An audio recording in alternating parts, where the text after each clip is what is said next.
everyone, my name is Mia and I am back for another stream today.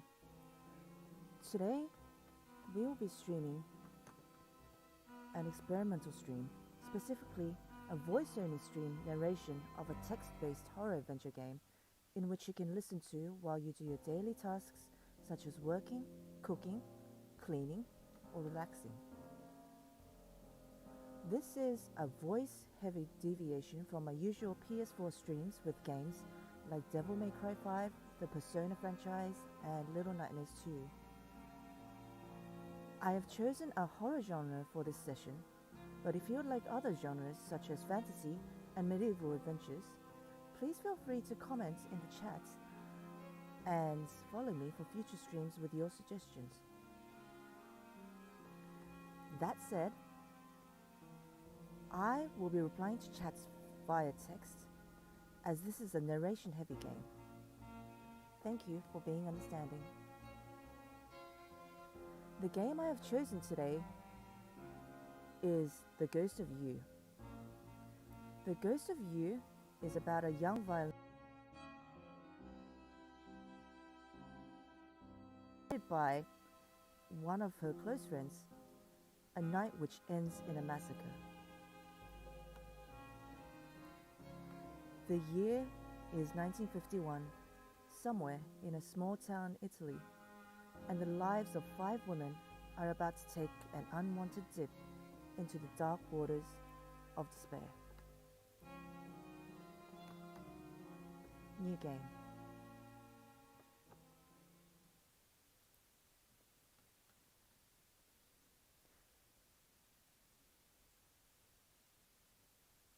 This is a work of fiction.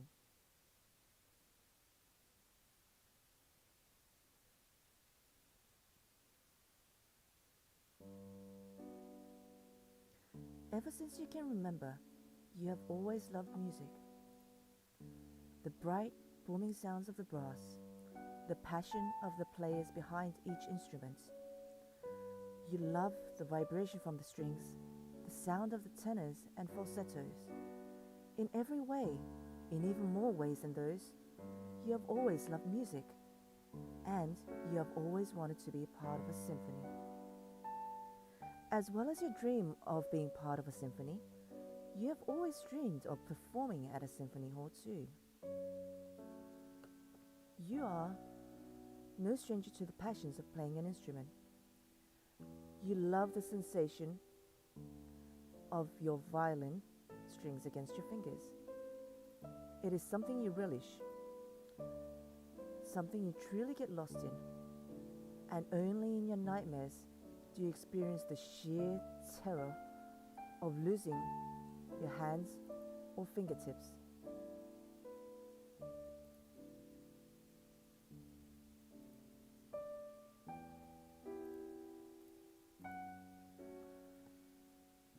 You have lost count of the songs that pluck at your own heartstrings.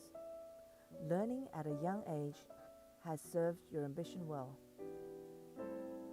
The opportunities to see a symphony have passed you by time and time again. They are sporadic in their arrivals to the nearest city, and even then, you have not been able to bring yourself to attend. You have felt deeply anxious about going.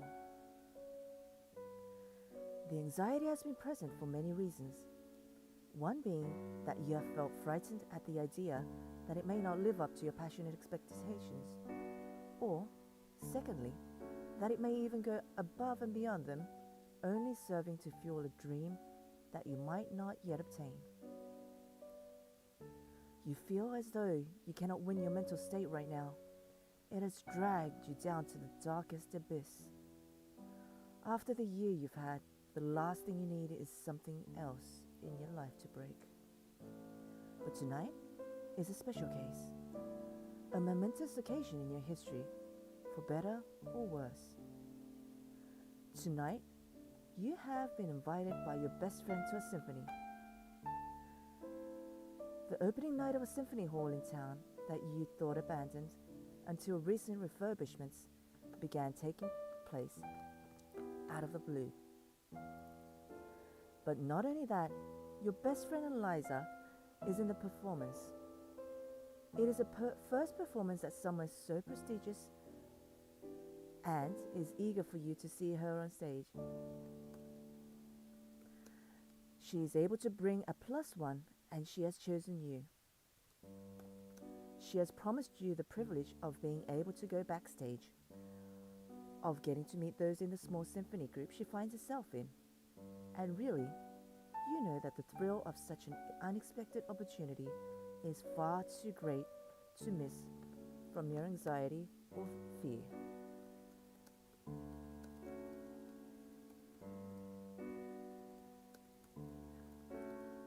You steel yourself for a week solid, mentally preparing through your grief and social anxieties. You feel very nervous, but undeniably excited. Tonight, you get ready faster than ever before. At this moment in time, you're stood in the hovel of your bedroom. Or, at least, you think it is still a bedroom. Between the paper sheets of your music compositions, the disheveled bed sheets on your mattress, old food containers, and bereavement cards, you don't really blame yourself for being unable to find the motivation to tidy up after yourself. There is even a photo album on the floor that you accidentally knocked with your foot as you groggily stood up today. But you shake your thoughts free from your head, as tonight, the night you have been waiting for, tonight, you have finally gotten yourself out of bed, kicked aside those looming sheets of paper, and the week's 5th can of something or other, and moved your favorite 3 pictures on your desk side table out in front a little more, almost in a way where they can watch over you. You decide to take a long, warm bath first. It clears your mind, at least slightly, of some of the worry and sadness you've had over the past few weeks. And as you return to your messy room, you dress up as smartly as you possibly can. After you're dressed, you throw on your well-worn red shawl over your jacket. It is very cold this time of the year, and you want to look as formal as possible without freezing to death. Before you leave, you toy with the idea of stopping to take one last look around your bedroom, just to see if there's anything you forgot, or perhaps just to soak in the fact that this is the first time you've left your flat properly to somewhere that isn't the village store in almost 6 months. Will you look around your bedroom, or will you proceed straight to the symphony hall? I would stop to look around. You decide to take one more look around the room before you head off. You aren't in any rush anyway. You're a couple hours early from the show's starting time. And you'd like to get your bearings a little more before being thrown back into the company of others. You flick on the light of your flat once more and walk around your bedroom. The rose pink of your walls have never looked less appealing to you than they do before you go attend the symphony. You sigh and run a hand through your hair. Your eyes are immediately drawn to several objects. You decide to take a look at A. The composition papers, B. The pictures on the table, C. Your violin, D. The photo album, E. The letters, F. The bereavement cards, G. Actually, let's just get going. I would like to look at C. My violin. You decide to pick up your violin one more time and feel the grains of wood in your hand that you love so much. You truly love to play the violin. But something that has baffled you is your lack of opportunity. You just can't work out why none of the orchestras or recording halls or television shows, cartoons, and other such things will not take you on. You recall how often you have impressed the directors and sound technicians, conductors, and players alike in auditions, and how often it makes you feel good to do so. And yet, they still will not accept you. You always get a rejection letter very quickly afterwards, and you cannot understand why. To top it all off, whenever you've attempted contact, they refuse to talk to you. It almost feels like a conspiracy. You frown, but you remain ever hopeful. And remember what Eliza said to you upon receiving word that she would be in the orchestra performance. Tonight could be the night that you two make it through. She has every intention of taking you to the top with her, and you hope that she's right. You decide to take a look at the composition papers. You decide to check out the papers strewn across the floor and seemingly every other inch of your room as far as your eyes can see. The papers are partially yours and partially compositions that you shared with Eliza Durant, your best friend. The two of you both wanted desperately to be musicians in a professional capacity, but you both could never find the work. You were lucky in that you always had your mother to provide you a roof over your head while you searched.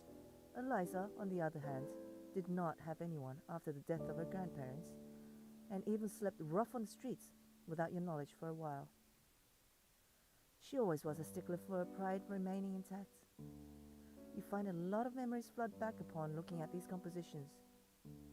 You had both spent hours slaving away over them, writing and perfectly fine-tuning them to no end, and only managed to sell them for, well, enough to eat for a couple of days.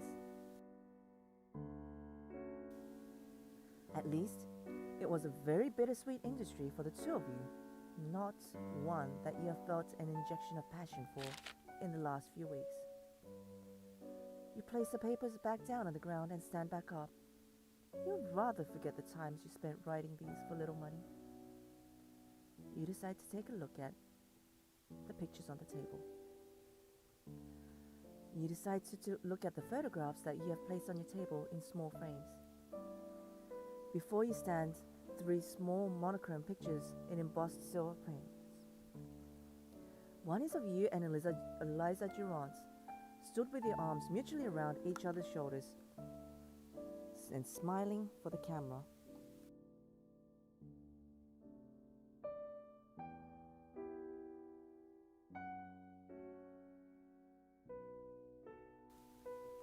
One is of you and your now ex-girlfriend, Mona Tenebri, who has her arms around your neck, grinning playfully through her gloomy visage at the camera lens. The last picture is of you as a teenager and your mother when she was healthy. Which photo will you look at closer? Eliza Durant. You pick up the picture of you and Eliza, and a warm smile comes to your face upon seeing it. Seeing Eliza's familiar appearance, from her always bright eyes to a sandy-colored, wavy bob cut, your mind is immediately taken to a better place. Eliza always provides you with being able to think about what a positive influence she is in your life. And the fact that two of you have been getting a lot closer lately in many different ways. You are thankful that she is a person you can call your best friend, even if she can be a little needy sometimes. But you know that Eliza is the kind of person that always tries her best, no matter the circumstances. You think back to the more recent times you have spent with Eliza, which have been few and far between. You recall feeling happy for her when she found love in her now ex-girlfriend Robin, as well as being incredibly angry with her for leaving Eliza with next to no closure on why. You have never met her, and nor did you want to. Even in school, Eliza had always been as charming as she is beautiful, and you have felt a little intimidated by this throughout the time you have known her. Many women adore her for her beauty and charisma, and you couldn't really blame them. But to you, Eliza's infectious warmth always overrode her physical features. She has always been the kind of woman who has relentlessly looked out for you, almost nobly, and that was something that always touched your heart. You smile to yourself, fond of the memories you have with your best friend, and place the picture down on the table gently. Which photo will you look at closer? Mona Tenebri. You pick up the picture of you and Mona, and despite the smile that comes across your face, your heart is filled with a horrible sense of guilt and sadness. Mona Tenebri was the love of your life, your first love, and your high school sweetheart. As strikingly beautiful as she is intelligent, you knew that you had gotten lucky to have her on your arm. Her gloomy expression often deceived other people into thinking that she was a sad or irritable person, but you knew her better than that. From the deep black of her hair to the shining emeralds of her eyes, you found her to be the most beautiful girl you had ever seen.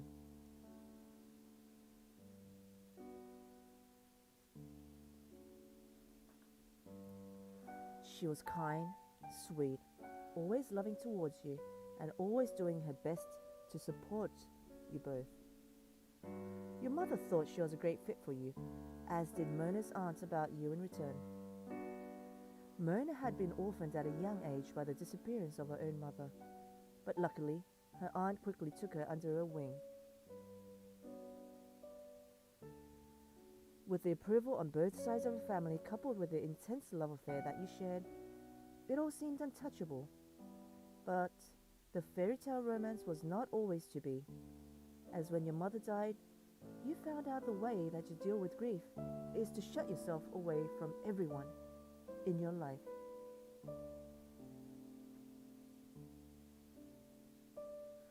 Mona tried several times to get you to open up. She was as patient as she was caring, and that was exactly why you decided to let her go.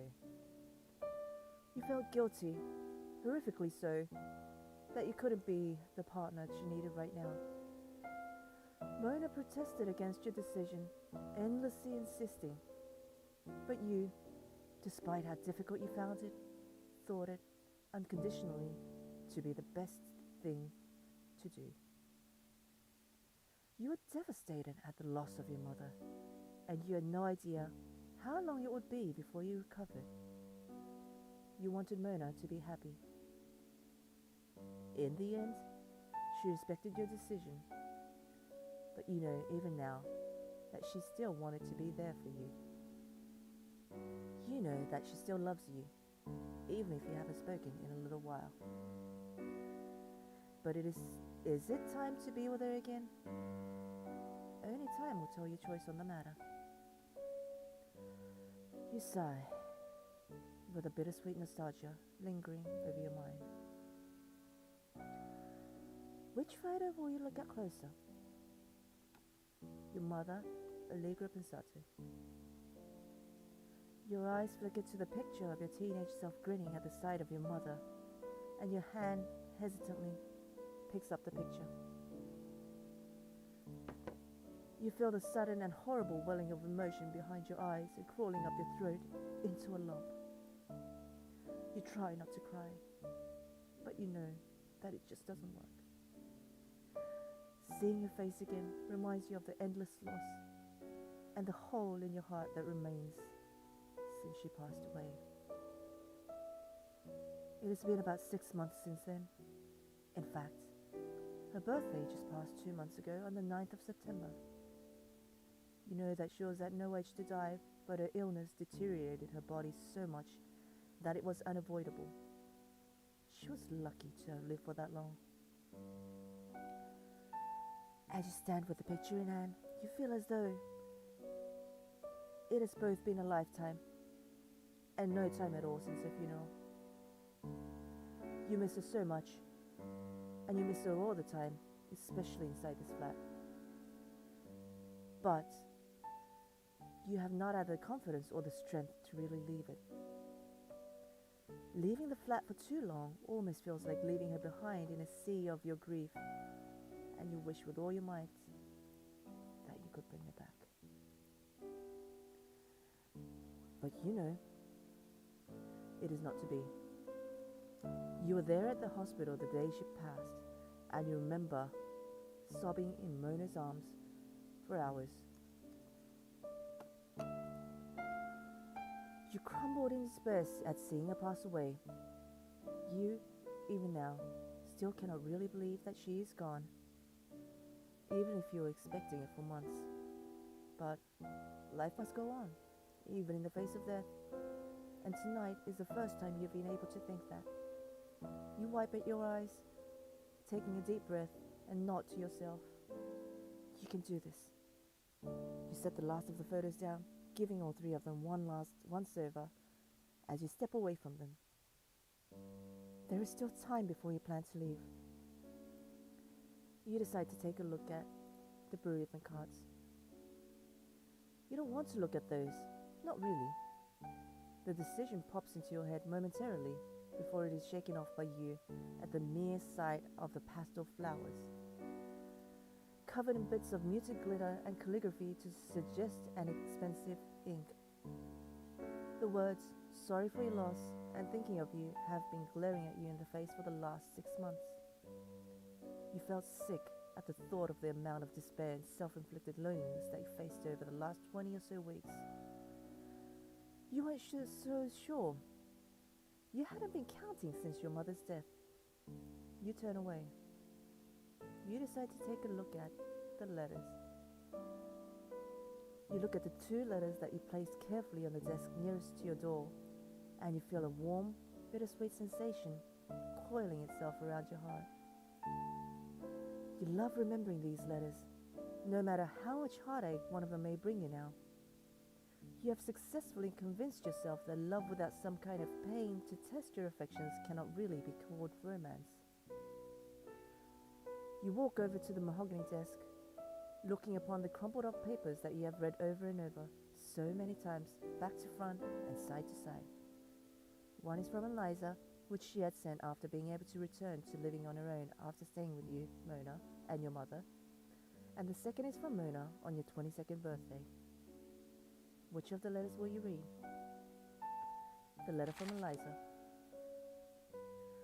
You pick up the letter from Eliza and feel a smile come across your face. Dear Libretto, well, where to start? I thought writing you a letter was probably the best option of giving you some kind of gift, considering that you know better than anyone of how little money I have right now. Well, of how little money I've always had, really. But you've never judged me for that.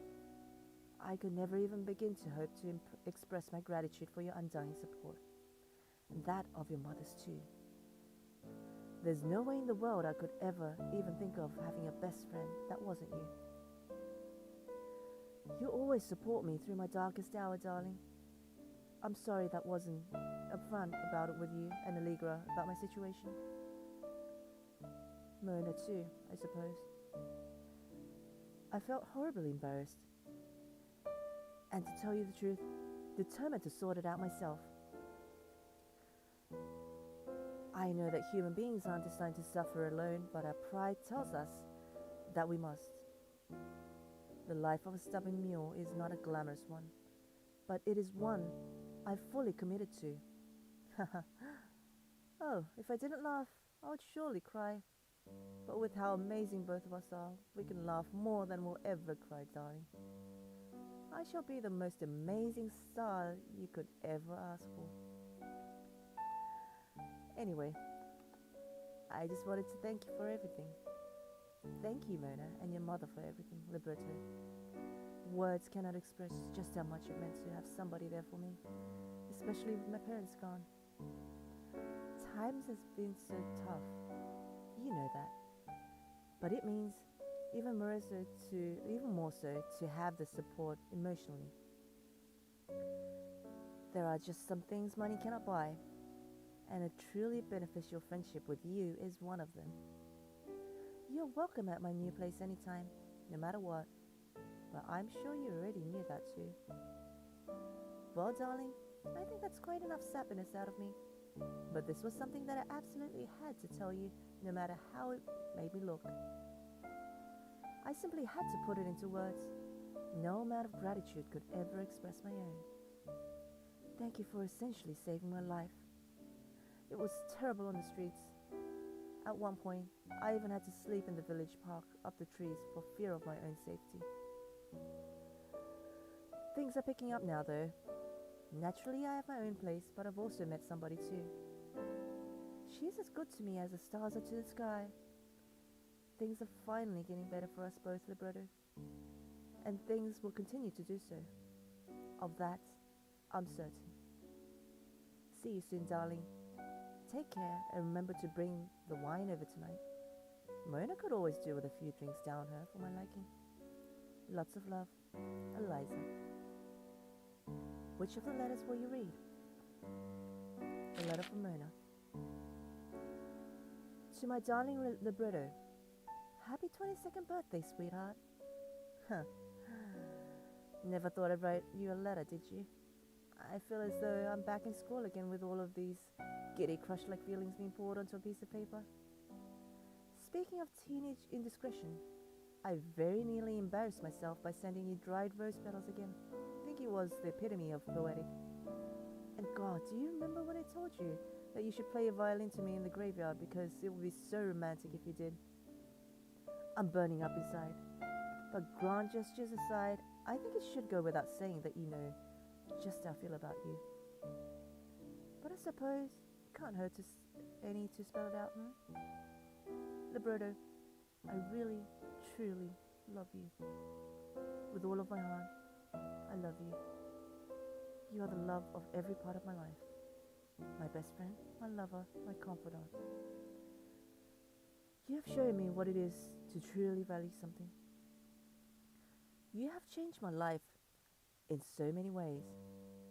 From all the ways you make me laugh to the ways you comfort me when I cry.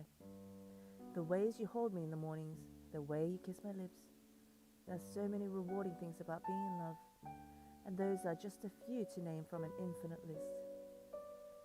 Every day feels like a new beginning with you, Angel.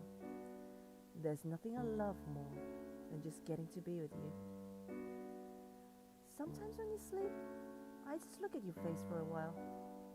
The beautiful lines of your cheekbones, the way your hair flops against the pillow. There's so many moments, aren't there? Oh, this is all so embarrassing. I can't believe you feel the same about me. It almost feels as though being given this life and the opportunity just to be with you is something that the universe is spoiling me with. You were the first person to look at me and not see me as just that gloomy girl, or see me as scary. You saw the real me. You saw parts of me that I didn't even know were there. If I could, I would spend every moment of every day with you, without moving even once. You are the most wonderful thing that happened to me. Thank you for everything. I'm so happy to be able to call myself all yours. And, if you'll let me, I will do forever. There's nobody else in the world for me but you. No matter what happens, I'll always be all yours, Libretto. And that's something that will never ever change. I love you so much, my darling, with all of my heart. I can't wait to see where the rest of our lives together takes us. Have a wonderful day, sweetheart. All of my love, Mona.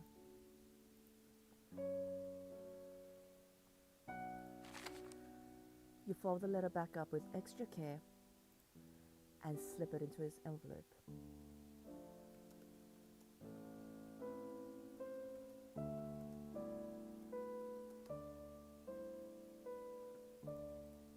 You glance at your clock.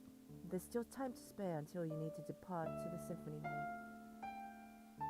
You decide to take a look at the photo album.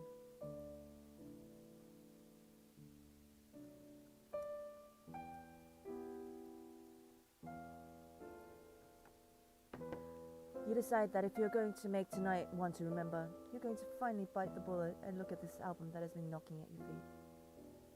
As you lean down to pick up the photo album, you feel a pang of wistfulness coil itself around your heart.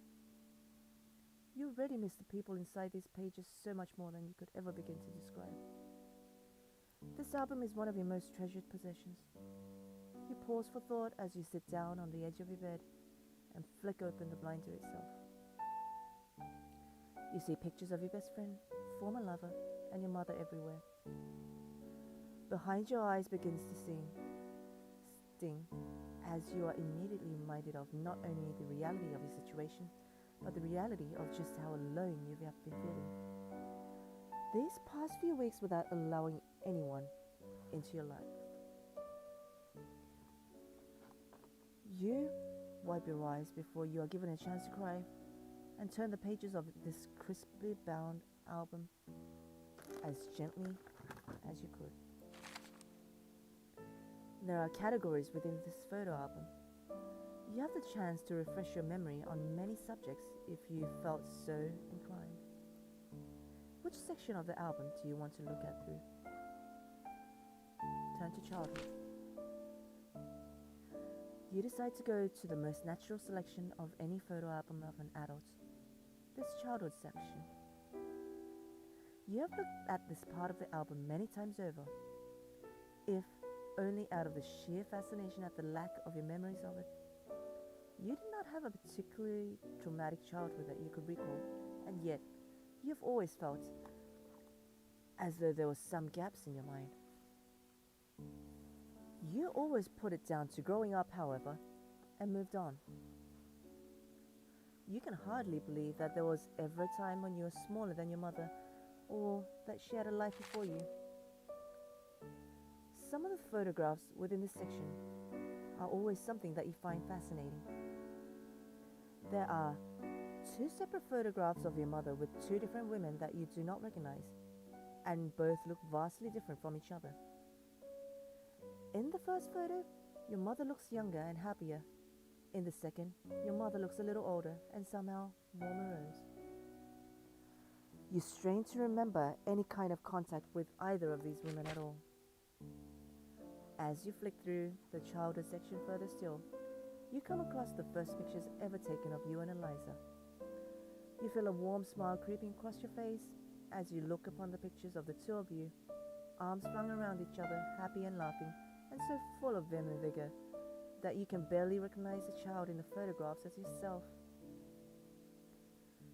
You smile warmly as you see the photographs of when you got your first violin, which you feel is the most suitable photograph for tonight's events. The photo had been taken 12 long years ago now, when you were the tender age of 11, and you remembered how you had been begging your mother to buy you one for years after seeing street performers busking in the town square. Your mother had always been incredibly hesitant to buy you one, never one for music as she put it, but upon seeing how enthused you were, she knew she had to let you pursue it. Eventually you received one, and not long after that, Eliza decided to embark on a pursuit of the flute that same year. The 2 of you stand proud in the picture you gaze upon, instruments in hand. You smile to yourself at the memory of happier times as you turn the last page covering your earliest memories.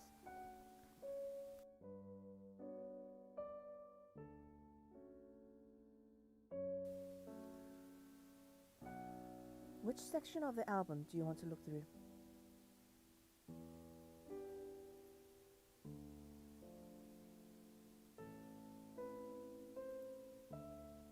Turn to adolescence.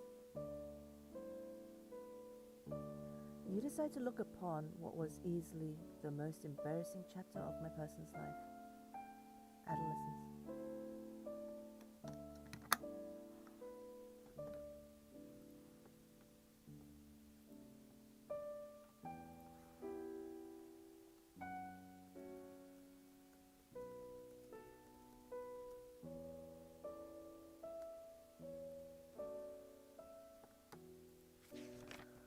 You flick through the pages with a wry smile on your face, and you feel the familiar sting of emotions behind your eyes once more, as you finally stumble across the very pictures you knew you would.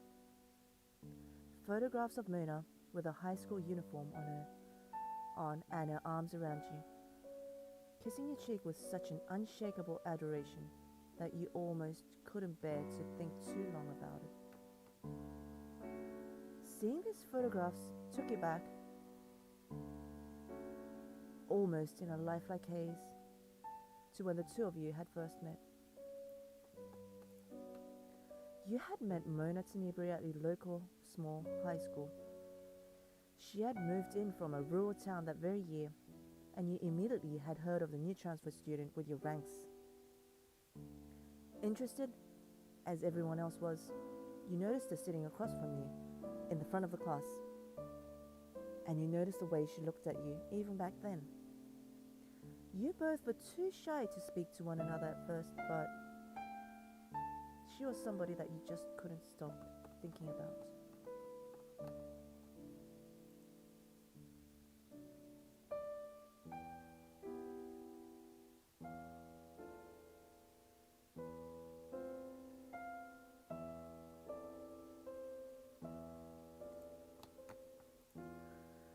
Her gloomy appearance, the straight fringe across her eyes, and her dark hair hanging just above her shoulders, and you knew full well all about how she had the most mesmerizing emerald green eyes. You remembered how many people within the school were a mixture of either scared of or in love with her, and all of the times you were convinced that you would never have a chance with her.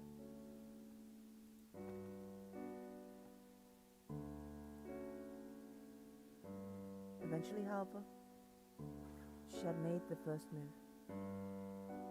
You had always been too shy to really say anything first, and you had also been too focused on practicing your violin to waver from such a sentiment. You remember how you had to restrain a blush when she talked to you, how thoroughly in love you were with her from the first word that came from her lips. It barely took any time at all for the two of you to have your first kiss beneath the apple tree outside of her house, or the way you remember floating on a cloud as you walked home. The two of you were together from that moment onwards. You always knew Eliza held a little disdain towards her, but you put it down to an endearingly platonic possessiveness. Throughout your teenage years, you were the most secure couple you knew. Happy, well-adjusted, loving, even though the two of you had your rare moments of griping on something. It was never for very long, and was always ironed out within the hour. You felt a shaky sigh of emotions rise up into your throat involuntarily, and the bats that have been inside your stomach for the last 6 months making their home even more comfortable.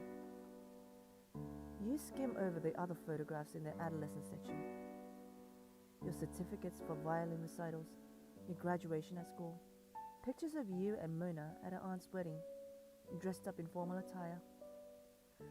A lot had happened in your teenage years, and a lot had happened for Mona too.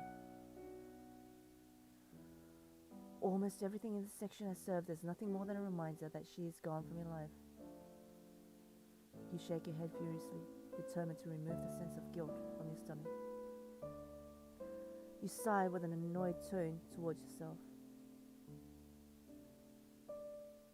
Which section of the album do you want to look through? Turn to All Grown Up.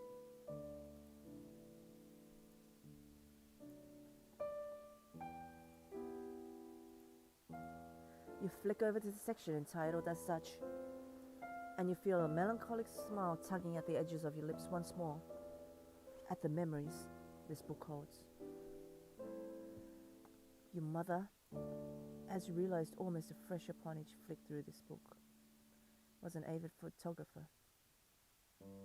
As someone who thoroughly loved sculpture, she was a woman who enjoyed capturing life in all of its moments that it had to offer with the new addition of a camera to your family.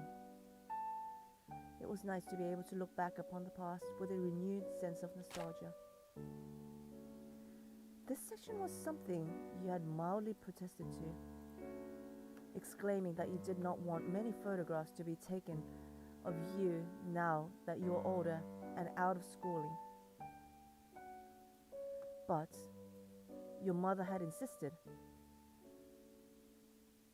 and took the photographs anyway. You eventually learned that protesting against something that had become natural instinct to her eyes was futile, and grew to enjoy being subjected to the lens each time a birthday or momentous occasion came around.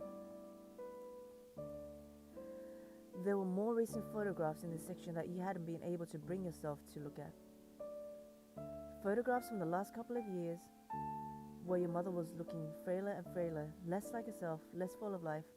You hadn't realized it as quickly as Eliza and Myrna had, as you were around the house at least once every day, whereas they did not see her quite as much as you.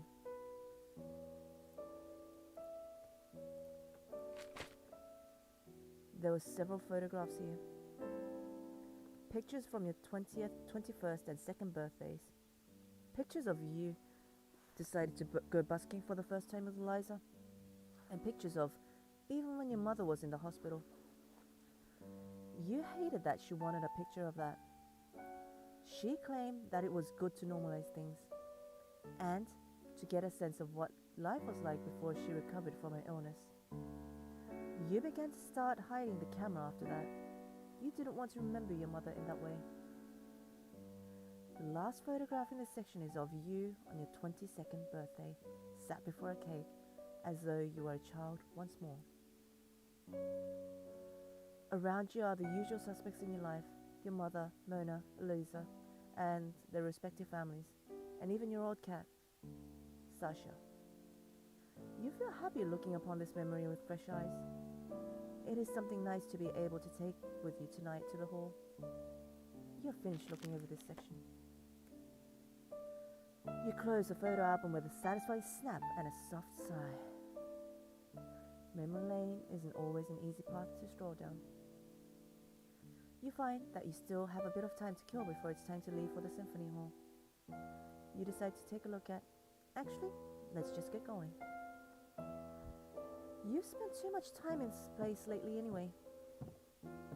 After feeling as though you have thoroughly checked your room over for anything you may need for tonight, you give yourself the once over in the mirror, tucking every rogue strand of hair back into place. Wrap up what you would call your signature red shawl tight and neat against your shoulders, and make a vested effort to look as wonderful as you possibly can. You grab your bag at the side of the door instinctively, though you don't really remember what is in here. You don't care to check either. Your eyes meet with your own violin before you leave, and you smile as you close your door, as you imagine that perhaps one day you too could be in that symphonic chorus. Tonight could well be the night of the beginning of your dreams. No wonder you are terrified. Who knew what you were going to meet, after all? You lock the door behind you, and your feet crunch along the gravel as you walk. You're finally on your way to the symphony hall. Looking behind you in the dark always felt slightly ominous, but you could never figure out why, in this sleepy village, nothing dangerous has ever happened to your knowledge. But perhaps the most frightening thing of all is not the incidents themselves, but the mere potential for something dreadful to happen at the hands of another. The idea that there might be monsters lurking in the dark, the grisly horrors of the human world, the perspective of predatory behavior being a very real reality. You shiver as you walk and push the sensation of danger to the back of your mind, despite that you cannot see too far out ahead of you. The moon is out in full, looming ominously in the navy blue sky, amidst a blanket of stars shimmering silently in the cold wind beneath them. As your teeth chatter with tiny clicks and clacks, you pull your warm shawl around your shoulders once more, snug and comforting. You are thankful that the earlier rain of this day had finally come to a halt, even if that has made for a rather freezing cold nighttime. But as you walk forwards, you begin to notice something. You feel as though you are not alone. which in itself is rather strange, considering you came from an already rather remote small town. You were surprised that a symphony was even coming here, to somewhere as small and insignificant as this, let alone hearing far off footsteps that still sound a little too close for your liking. The more you walk, the closer you hear them. You feel a horrible prickle up your neck. Will you turn around and check? Yes. As you turn around to check your surroundings, you let out a sigh of relief as you see nothing behind you. But you begin to understand that darkness is preventing you from seeing everything that might be there. You notice that your forehead has a bead of line of cold sweat against the skin. Your already brisk pace quickens. You feel your breath puff out ahead of you as you walk through the icy breeze, and your ears are met with a deafening sound of silence. It is interrupted only by the crunch of your footsteps. The sharp scent of pine trees wafts against your nose like pinpricks, and your lips dry from the cold night's mist.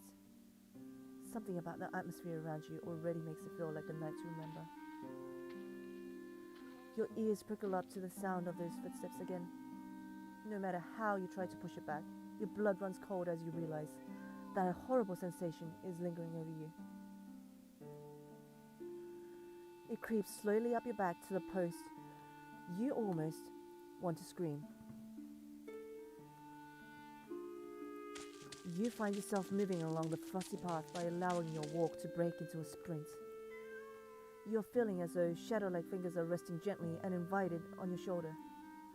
You continue to run faster, and after what feels like a lifetime of braving the cold and the frights, another light begins to rise on the horizon. You recognize this as the doorway to the symphony hall and breathe a relieved sigh.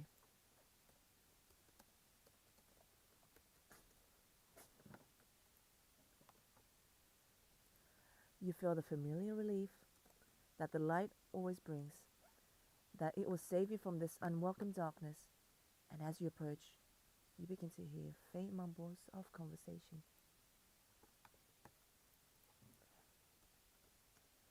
The Symphony Hall has a long and illustrious history of being mostly unused, to your knowledge. It was used periodically by your music teacher when they were young, as well as the other members of your town whenever they wanted to learn. You know, that was many, many years ago. That was over 40 years ago. And as far as you know, there hasn't been any performances here in a long time. You have always felt a little sad upon remembering such a thing. But not tonight. Your eyes meet with a silhouette standing in the light, the shrill laughter, accompanied by chattering voices, and the clink of wine glasses against one another. Your stomach churns at the thought of interacting with so many new people. As quickly as you become lost in your thoughts, you are wrenched away as your boots come to an abrupt halt against the pebbles beneath you. You have reached the doorway. You have arrived at the Symphony Hall. You feel as though your hair is a mess and your appearance is disheveled from all the walking and running it took to get here. But even as you stand, you begin to observe your surroundings and feel the warmth of the room melting into your cheeks, thawing you from the inside out, and your stomach's churning begins to unreel into a calm, welcome sensation. You take one last look out from behind you. There is no monster to be seen. You laugh to yourself privately. There is no such thing as monsters. Right? Do you believe in monsters? Anything's possible, but you find yourself in a surprisingly challenging thought pattern of what if, with the question of monsters. Did they really exist? What defines something as a monster? Were you thinking of the boogeyman or somebody human waiting in the wings? What really happened out there? There was an innumerable amount of questions, with no possible way to ever find out a concrete answer to them all, especially now. You give the cloakroom attendant your bag in a daydream, and she has to repeat your last name twice back to you to snap you out of your thoughts.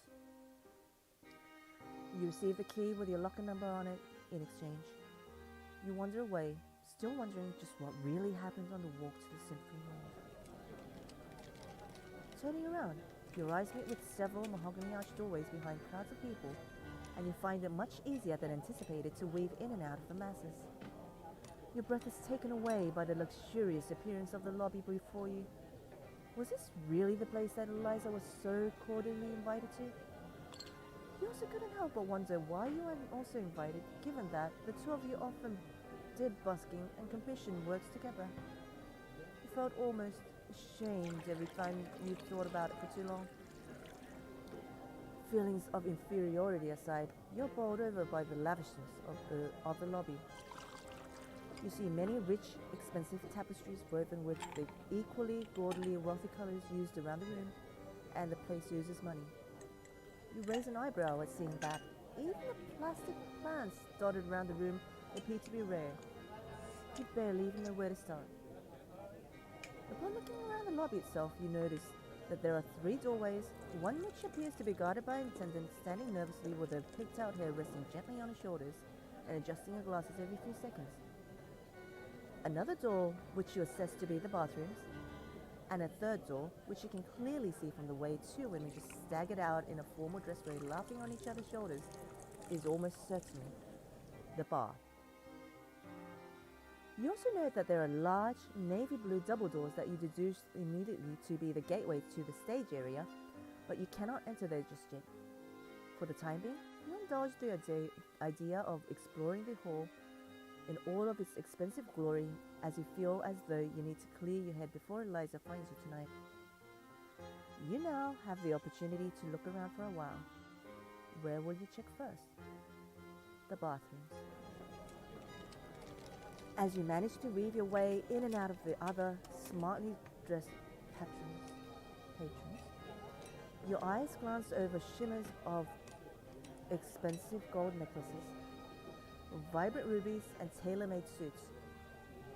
You carefully eschew yourself from bumping anybody's side and make your way to the bathroom to check your appearance and freshen up a little. You open the doorway, and your eyes are immediately surprised by the decadence of what was supposed to be a simple bathroom. The walls are covered in wallpaper of vivid green forestry, and the sinks are made with the most exquisite-looking blue porcelain, accompanied by 4 gold taps, a red velvet rug beneath your feet, a silver chandelier hanging over your head, and some rather and glamorous grey cubicles next to you by comparison. Only one cubicle is occupied. A woman having an intense conversation with herself, full of pep and vigor and self-appreciation, and as such, you decide not to interrupt with too loud of a noise. You can do it. You can do it. Don't think about everything else. You hear the mumbling and lean against the freshly cleaned sinks, peering into the mirror and check your appearance. You splash a little warm water in your face, unable to shake the feeling that voice in the bathroom stall sounds incredibly familiar. As you turn to leave, the toilet inside the occupied cubicle flushes, and you instinctively turn to face them as they exit. The door opens, and the 2 of you look at each other with startled wide eyes. Oh!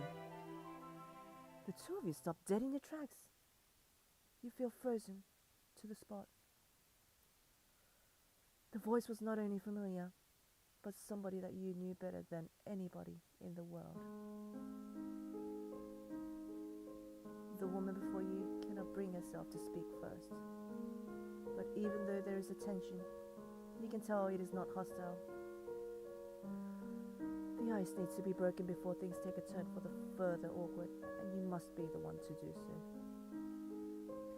Libretto, she gasps, her emerald eyes shining at you in a stunned, breathless moment. What will you say? Mona? Mona flinches at your words. You feel a knife of guilt twist in your chest. The two of you stand frozen to the spot, meters apart from one another, with a glaze over your eyes so glassy that you feel as though you aren't sure whether to cry or leave immediately. Mona Tenebri, once the love of your life and currently not your girlfriend, through your own decision, stands before you. She looks stunned, utterly shell-shocked to see you, and you wring your hands with anxiety. What on earth was she doing here? Were you both really going to talk about your issues here in the bathroom of a symphony hall's opening night? Surely, if Eliza had known Mona would be here, she would have told you, right? You feel confused and alarmed, and on top of that, Mona looks more upset than she does anything else. What did you want to say? What could you say? You are beyond shocked to see her, but you are even more surprised that you had never seen her look so stunned in any of the moments that the two of you spent together. This was pure, undiluted emotion. She genuinely wasn't expecting to see you at all, if ever again. Libretto, she finally stammers out and shakes her head. What are you doing here? What? She pauses and runs a hand through her hair, her eyes closing in frustration. Damn it, of course. Eliza is here, isn't she? She sighs with an angry exasperation, but you can tell it isn't aimed at you. How could I be so stupid to not assume that she... Well, I thought she had a partner, but... There is a long pause. You visibly see Mona shiver at the idea that has just entered her head. What? What is it? Mona pauses, seeing your expression, and shakes her head quickly, running a hand hastily through her hair. No, it's nothing, Libretto. What is going on? The woman before you is as strikingly beautiful as you remember her. You feel taken aback by the attraction, almost as if you had forgotten over the time you spent apart. Tonight, she's dressed sharply. She's wearing a white frilled blouse with a waistcoat over the top. A dark purple brooch in the middle of her collar, accompanied by dark purple stockings, a black skirt, and smartly coordinated shoes. Her gloomy expression is as you left it all those months ago. Those familiar emerald eyes look out from under her fringe at you, desperately searching your face for answers that aren't there. What will you say? Eliza didn't tell you anything either, huh? Mona's expression looks as gloomy as people always thought she was, but this time, you can tell that she feels utterly overwhelmed at the sight of you before her so suddenly. She turns away from you slightly, wiping at her eyes with her hand, as subtly as she can manage, and even though she's watery-eyed, you still know that this was the better choice of words. No, she didn't, Mona replies sharply, her daggers aimed at Eliza, and sighs as she folds her arms. She tilts her head back to look up at the tiles of the bathroom ceiling. Not that I'm surprised. I knew she never liked me much, even if we did have our moments, I swear. I thought her heart was going to leap out of her mouth the moment she knew we were in this performance together. I didn't know whether to be relieved or to keep on crying when I saw you were in this performance too. Mona shuffles around in her position a little, and you lean against the wall facing her. Her emerald stare meets your gaze, and the two of you are unable to look away from each other for a moment. I can't believe, Mona begins, and she clears her throat as she finally breaks the eye contact. I can't believe Eliza didn't tell either of us that she was planning to invite you after everything that, well, you know. Mona shifts uncomfortably, and you can feel the gravity of the situation around you two. What will you say? She was probably just trying to protect us too. You know Eliza better than anyone. After everything the two of you had been through, there is no way that she would forget to tell you something of this magnitude. Excitement or not over a performance.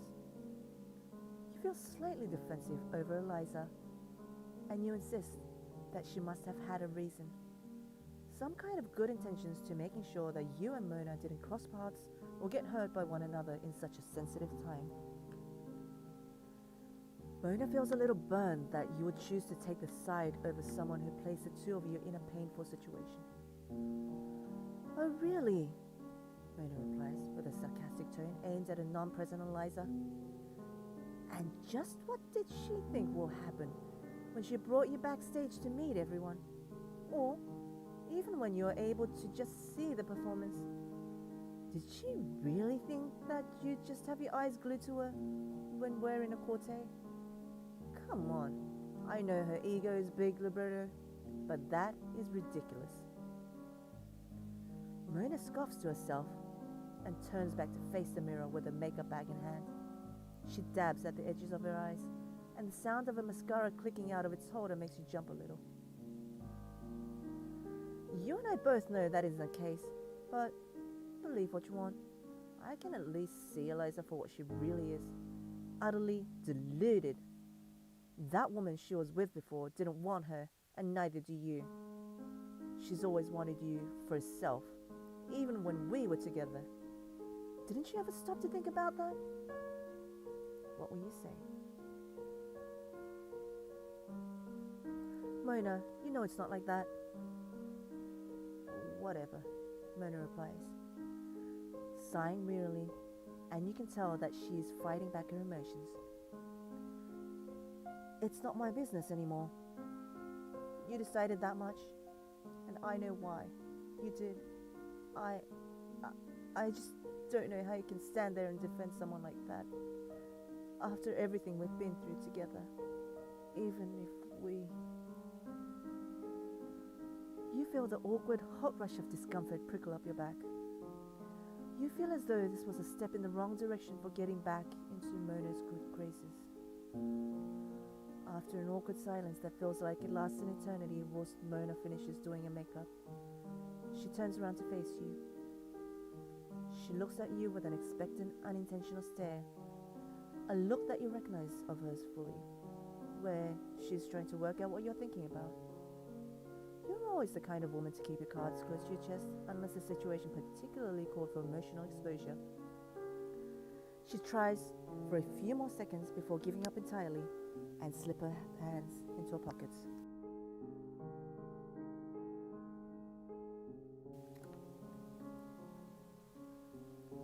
Libretto, she begins, before bashfully looking away from you. I'll see you at the performance tonight. You have the opportunity to do something. Your hands quickly move and you reach out to grab Mona's wrist. You can't help yourself with her in front of you. Your hand slips gently around Mona's wrist, pulling your hand out of her pocket quietly. A gasp escapes her lips, and her eyes meet with yours once more, the same ever-present intensity resting between you. Her lip quivers as she talks. Libretto? She asks, and you feel your stomach lurch with nerves as the sound of hope is present in her voice. What will you say? Good luck tonight. I'll be watching. Mona's eyes falter at the softness of your words, and you feel emotions running rampant through your mind at the sensations you feel, and your palms grazing against the familiar rub of her skin. Thank you, Libretto, she replies calmly. See you backstage then.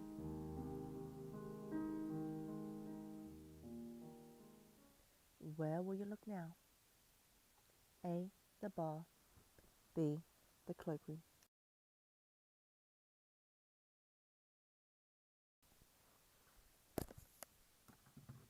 The cloakroom. This is the first room you have been inside here that has no windows to its name. There are lavish coats of all colors and designs as far as the eye can see. Chestnut hat stands are placed in the corners of the front of the room and adorned with all manner of headgear, from finely made top hats to the scruffiest of flat caps. The light is bright above your head, and the sound of muffled conversation obscured by the cloakroom door reaches your ears. The entire place is made of smooth dark wood, a strong smell of polish floating underneath your nose. You smell the comforting scent of a freshly laid carpet. A gentle blue pattern rests beneath your boots, soothing your eyes. This room smells like new paint and lavender. You cannot help but think that this room feels safe, and you're somewhat reluctant to leave. Eventually, after soaking in the atmosphere a little more, you see where the attendant has placed your bag in a locker. You decide to leave. Where will you look now? The bar. Naturally, your instinct in a lavish place such as this is to check their alcoholic contents, if only out of curiosity as opposed to quenching a thirst. As you approach the bar, you begin to realize that your boots have automatically carried you here. You laugh at your actions as you hear the faint sounds of the room. The shuffle of delicate wine glasses coupled quietly clinking beverages, with ice scoops being shoveled into the small metal buckets of cubes. You hear a cork prop across the room, and you feel your mouth salivating for something cold to slip down your throat. Your eyes nearly pop out of your skull when you see the prices. This bar has an intense atmosphere in the air.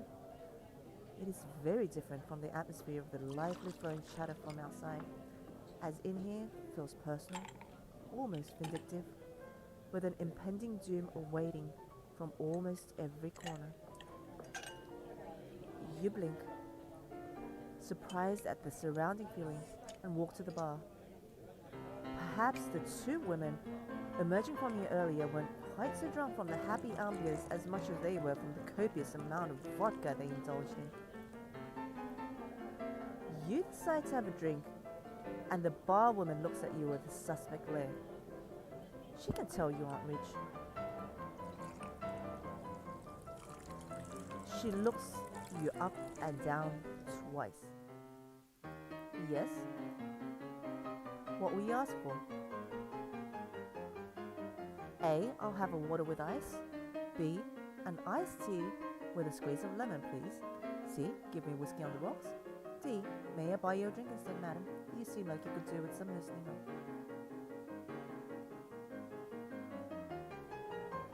B. An iced tea with a squeeze of lemon, please.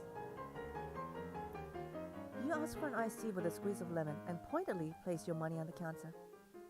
She looks at you in surprise, and you can almost see how foolish she feels for assuming that you would not be able to afford a drink. As you wish, madam. You choose not to inform her that this was all the money you brought with you for tonight. As you wait for your order, you turn around, leaning back on the smooth wood of the bar's countertop, and observe your surrounding company in this unusual room. The chandelier that hangs from the ceiling is beautiful. It is incredibly old-fashioned, with what looks like candles standing upright, perfectly spaced between one another, and dotting along in an imposingly black metal frame. It makes you wonder just how old this building really is. The walls of the bar are dimly lit, burning the midnight oil before the clock strikes 9, and moths dance around the flames of glass encasements in almost mesmerizing motion. The walls are covered in a mixture of both light and dark forest green print, heralding an old Victorian pattern bordered by a chestnut-colored wood against its lower half. There are dark green leather-clad booths, cushioned seats bordered by more of the same chestnut wood, as smooth and polished as each other, and each booth's seats are accompanied by small tables in the center of them, with candles and 4 flowers residing in the middle. Each one of these booths amidst this atmospheric bar holds someone even shiftier looking than the last. There are many unimpressed, suspicious-looking women swirling their drinks around in their tumblers. The ice cubes clink together in the glasses. Old playing cards lay strewn across a few tables, as well as jewelry, cash, and, even though you didn't look too hard, you think there might be blood. You wouldn't be surprised if someone's nose got punched in this room. You begin to wonder if these are the kinds of people you're afraid of finding you in the dark along in an unlit road's path.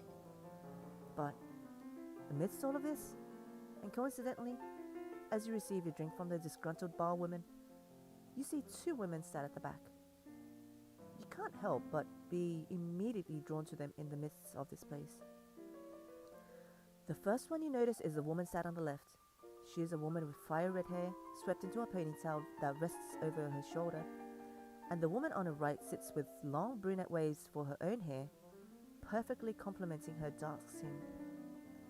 The redhead looks just as fearsome and permanently unimpressed as the rest of the clientele in this building, but the brunette looks gentle and serene, and above all else, you think they look happy, in love, and from their body language, very private. The redhead is as handsome as her partner is beautiful, and the two of them together make a very aesthetically pleasing match to your eyes. Beauty and brawn, ice and fire, that was the impression that you immediately drew from them. You can almost see their atmosphere, history and chemistry mingling between them, whereas the serene, kind-looking woman has been an obvious, undeniably good influence on the other. Their fingers join with one another as you watch them from afar, coiling around each other's hands like the gentlest of serpents or the strongest of thread, and it is made apparent that they are not interested in looking away from each other. Amidst the shiftiness of other patrons chattering in hushed, suspect tones with one another, you smile. You also notice that they are dressed ever slightly different from the others in here, and wonder if that is perhaps something significant. Their attire looks more formal and somehow more prepared for a stage presence. You begin to suspect that they are part of the symphonic quartet from later. There was one final element about the two women that you couldn't help but notice, and that was that they seemed familiar. You couldn't place how or why, but something about them felt incredibly familiar to you. You swirl your drink in your glass in an indecisive manner before eventually you decide to go over and strike up a conversation with the two of them. What could go wrong? You hesitantly begin to make your way over, stopping to rub the back of your neck periodically, and as you suddenly pick up a brisk pace, the brunette is the first to notice you. She looks up at you with a curious look in her eyes, almost questioning who you are, wordlessly, and why you were wandering over there in the first place. You also cannot quite believe that you are working up the courage to interrupt a date that is obviously as intense as this, and the redhead maintains her already less than impressed demeanor at your arrival. The candle's flickering flame before her casts a dark shadow on her face, her eyes seemingly golden from the grim expression. She glares at you and you swallow down the dry, nervous lump in your throat. She leans back in her seat, removing her arm from the woman that she clearly adores and folds them expectantly. You watch as she eyes up the drink in your hand. The redhead laughs a little before looking at you with a slightly patronizing gaze. You're blocking our view, young lady. Move it or lose it. The brunette pats her arm and looks at you apologetically. Arietta, be nice, she mumbles hastily. The other woman clicks her tongue at you. But I don't know this woman. Do you? The brunette studies your face for a moment before looking back at her companion. No, I don't think so, she confesses. You shift a little uncomfortably. The redhead sighs, and you can tell that her icy demeanor is beginning to crack at seeing your genuine emotions. All right, what do you want? You want money? I can pay you to leave us alone. Can't you see we're busy? What will you say? I felt as though I met you two somewhere before. May I ask your names? You decide that honesty is the best policy, especially in a place like this. What could it hurt to tell them the truth? You can clearly hear that the offer of monetary payments to leave them is sarcastic, and you would hate to be strung up by your fingers for saying anything wrong in the first place, but especially to a couple who looked very much like they had a cacophony of secrets. They both exchange a look of silent surprise at each other for a moment at your response. You're puzzled but pleasantly surprised that the redhead hasn't jumped up from her seat to whack you in the face. You'd met us somewhere before? The brunette asks inquisitively, and as she nears the end of her sentence, her tone becomes slower. The two exchange a suspicious look. Well, I very much doubt that. Maybe you went to a bar where we were playing one night? Though we've never really been to this area before. The redhead looks at her partner and squeezes her shoulder reassuringly. Don't give her ideas, sweetheart. Ideas mean excuses. You feel the pointed tip of this woman's verbal dagger aimed at your throat, as if to say, if you take advantage of us, I'll kill you. But it's rare for someone to come up and say this to us, Arietta. What if she really has seen us somewhere before? It's not impossible for someone to come up and say this, though. But we're hardly approachable. I have no idea what you mean, the brusque redhead replies as she leans back, sparking up a cigarette, and exhales the smoke in a draconian fashion. I'm the epitome of approachable. The woman next to her laughs and pats her shoulder, and the redhead smirks with the satisfaction of making her girlfriend smile. You stand a little awkwardly before their exchange. The brunette is the first to speak to you once more. You really feel as though you've met us somewhere before? She asks you inquisitively. So what if she has? The redhead replies, but a scathing remark isn't directed at her partner and instead directly at you. What's your point, huh? What's your angle? You want something in particular? You gulp at her hostility. You're skating on thin ice. What will you say?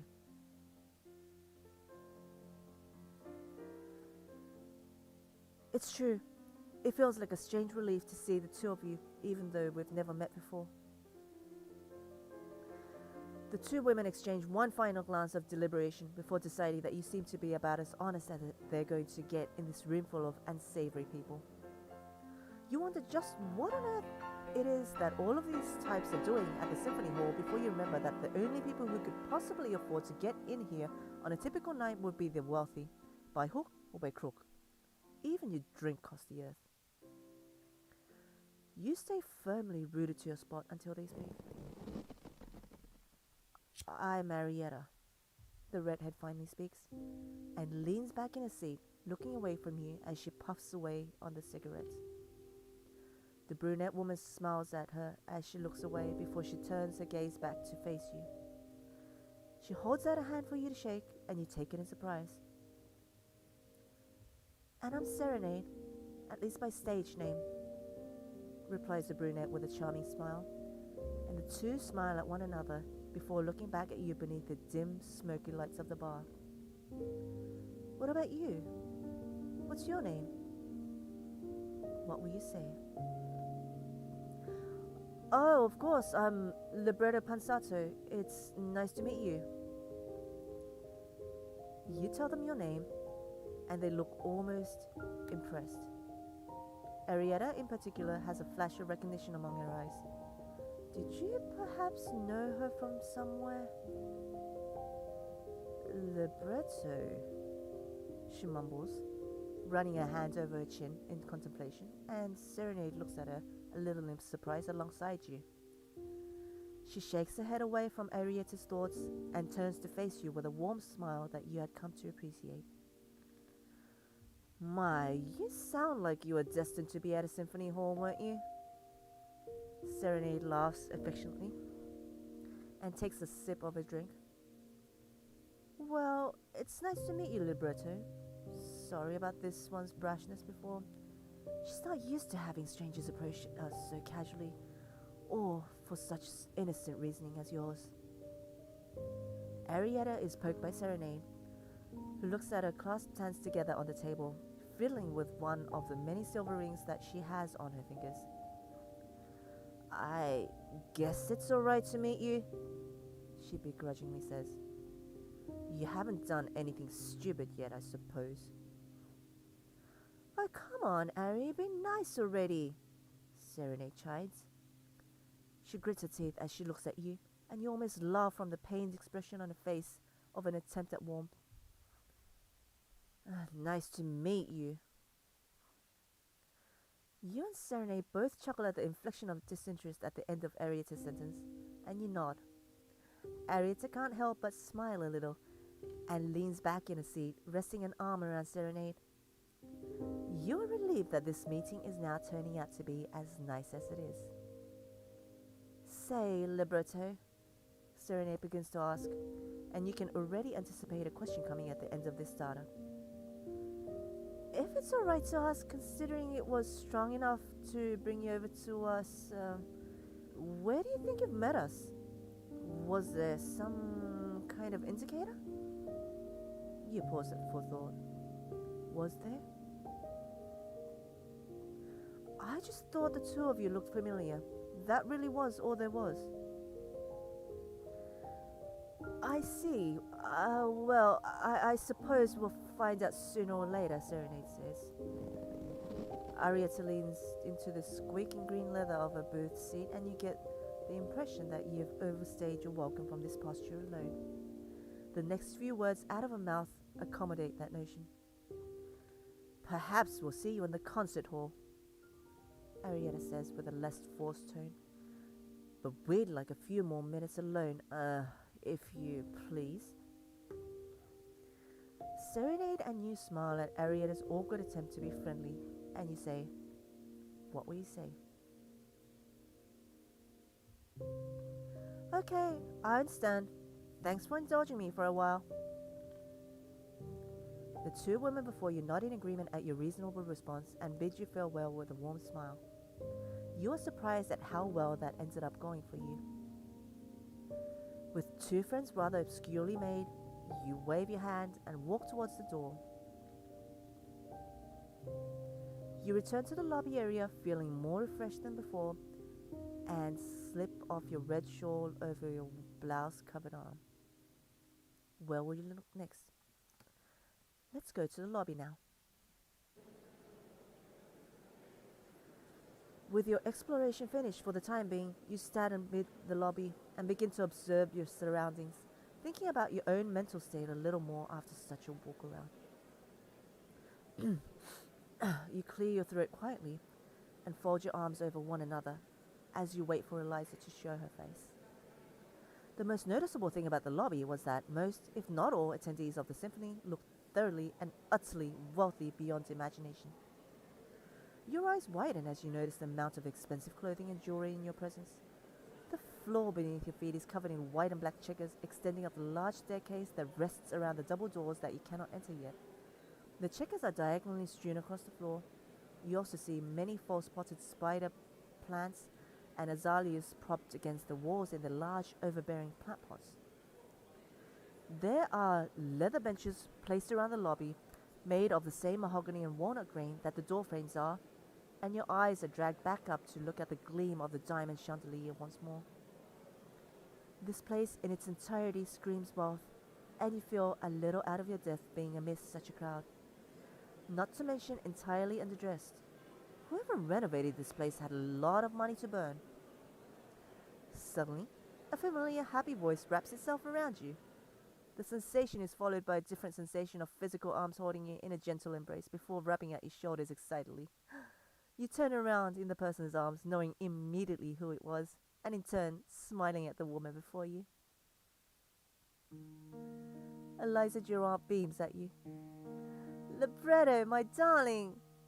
She exclaims with an undiluted delight and excitement and holds you tightly in her arms. You can see that she can't really even believe that you showed up, and the warmth in her eyes only grows further as she talks. It's so wonderful to see you. I'm so glad you could make it. Thank you for coming. Was everything okay for you getting here? What will you say? You didn't tell me about Mona. How could you forget to tell me something like that? Usually, upon seeing Eliza, you would come away from it with a sense of renewed happiness. The two of you had always had a natural chemistry for as long as you could remember. But this time, you felt a surge of anger and, as dramatic as it felt to admit, complete betrayal. Your fists clenched a little with anxiety, thinking back to seeing Mona in the bathroom so unexpectedly and in such a heartbroken and floundering state. You grit your teeth. You're furious with Eliza for not telling you something of this magnitude. You firmly open the conversation with exactly what you are thinking. How could she not tell you that Mona was here tonight? Eliza's face looks as though it drains the blood from her cheeks, and you can see the faraway stare that she gains in her eyes at the thought of you ever having hurt you. Libretto, when did you? She begins, bewildered, before she noticed your steely glaze. She can already sense the hurt behind your eyes. She takes a breath to steady her suddenly quivering voice and grabs at your hands. I'm so sorry that I didn't tell you. She pauses. You look expectantly at her. What will you say? You must have had a good reason, right? I honestly don't know what to say, she confesses. Libretto, I've been worried sick about you two these last few months. God, I wanted you to come so badly here tonight, to get to experience your first symphony, just like we always dreamed. I don't know how fragile you've been lately. I knew any small thing could put you off, no matter how much you wanted to come along. I just didn't want that to be a factor in something else, messing up things for you. I know how hard it has been for you, Libretto. She looks at you with a sorrowful, guilty expression. You can feel that she is genuinely apologetic, no matter how jarring it was for you. You know deep down she didn't mean to have that come across quite as self-centered as it did. I'm truly sorry, Libretto, but now you've arrived and you know about Mona Hina, so will you stay for me? What will you say? I'll stay because I want to. Eliza blinks, a little shocked at your blunt answer, but knows full well she has no grounds to be. Okay, well, whatever's best for you. Her reply is meek. After all that has happened in this hall so far, you begin to relax a little. Feeling your cheeks warm up from the surrounding lobby, the realization that you are here at the symphony hits you in full for the first time. Eliza smiles at you, clasping at your hands excitedly. Well, Libretto, shall I introduce you to the other members of my symphony group? This whole thing was put together rather fast, but I certainly won't be complaining about the extra cash and opportunity. What will you say? It was put together awfully quick for an opening night. Don't you find that a little suspect? Eliza agrees, shaking her head in bewilderment. She places a hand on your arm. I know, darling, wasn't it? I only found out about this performance the day I told you, and that was only a week ago. Can you believe it? I wonder why it was put together so hastily for an opening night. They left the invitations until very late in the day, if you ask me. Eliza grabs you by the wrist gently, spins you on one heel, and pulls you behind as you talk. Eliza grabs your wrist, and whilst you manage to not knock yourself into anybody, she also somehow steers you successfully through the crowds. You find yourself simply enjoy taking in the passing scents of rich perfume, old tobacco, and mulled wine being swirled around in large, overcompensating glasses as you move at a brisk pace. As your footsteps are muted from the soft carpet beneath, Eliza, in infectious enthusiasm, reaches eagerly for the golden doorknob, twisting it to the right and stumbling forwards into the darkness of the room before her. She closes the door firmly behind her with an automatic lock shuddering into place. Suddenly, all of the noise, all of the conversation and laughter, and other such occurrences are all gone. There is no sound to be heard, and your ear is met with the loud sound of a breaker being switched on. Light floods your eyes, and they meet with a remarkable, indescribable sight. You are in front of the stage. In your haze of thinking about the ominous feeling accompanied by the reintroduction of Mona to your life, you had forgotten how excited you were to be at a symphony hall for the first time, instead of just reading about them in the newspaper and on flyers. The hall is grandiose beyond description. Eliza laughs, patting you on the shoulder, and you realize that you have slightly wetter eyes than before. Eliza notices, and you can tell she's a little emotional herself as she laughs, patting you on the back sympathetically. Hey now, you're in a symphony hall. Finally. No more busking with your violin or playing dead-end smoky halls. No waterworks allowed, unless they're from crying over my beautiful flute playing. You laugh at Eliza's words, and your eyes and other senses can hardly take in the scenery. But, despite her comforting words, Eliza decides that now, for some reason, is also the perfect time to meet the rest of her bandmates. And thus, your exploration will have to wait. You feel an overwhelming sensation of social anxiety cripple you, but you know that this is a situation that is unavoidable, especially if you want to get to know the other members of a symphony. Everyone! Eliza exclaims, clapping her hands to grab the attention of a gaggle of familiar-looking people. Everyone, listen to me for a moment, if you please. She pauses and opens her arms towards you. Everyone directs their eyes to you. You feel pleasantly surprised at the sight the closer you get. This is libretto pensato. Eliza begins with a proud, bright, booming voice, only to finish as quickly as she started. I wanted you all to meet my best friend. Hello, libretto. Mona speaks gloomily, without bringing herself to look at you. Eliza shuffles awkwardly a little, and you fold your arms. You again, huh? A certain redhead speaks with a solemn look. A smiling girlfriend clings to her arm as she chirps at you. Hi, libretto. Arietta and Serenade stand before you, with Arietta looking as grumpy as ever. You're rather popular with the symphony already, huh? Eliza exclaims, nudging you with her elbow. Wait, do I actually need to reintroduce anyone?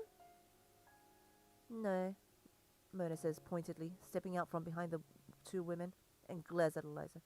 You don't.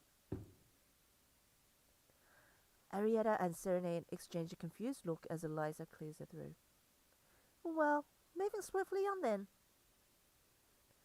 As you stand with the group, you begin to get your bearings back and the opportunity to talk with a few of them. Your eyes scan the surroundings of the symphony hall after the introductions, and it takes your breath away. The seats are soft, made of a thick plush red velvet, accompanied by golden arms alongside each seat. A large, looming upper circle overshadows the back end of the stalls, in rows that escalate upwards in width to accommodate everyone's view. The symphony hall itself is illuminated by large golden chandeliers, glistening with its impressive size and stature. Twinkling above the stage's walnut-colored floorboards. There are box-shaped microphones stationed around the stage for ease of listening to the loud instruments of the group, as well as being accompanied by a podium for the conductor to work their magic. Several books of sheet music are placed askew next to the podium itself. Please give me a moment. I am going to take a short break.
Well, this story is quite slow paced. I haven't even got to the horror part yet, um, but I am suspecting that something will happen in the symphony, and it will start with a murder as soon as the performance starts. Is what I am expecting. We have established that we have an ex-girlfriend Mona and a friend, best friend Eliza, and two people that we have already met in the bar, Arietta and the other woman. The four of them are in a quartet that are to be performing at this hall tonight. So I might just finish off the stream for today.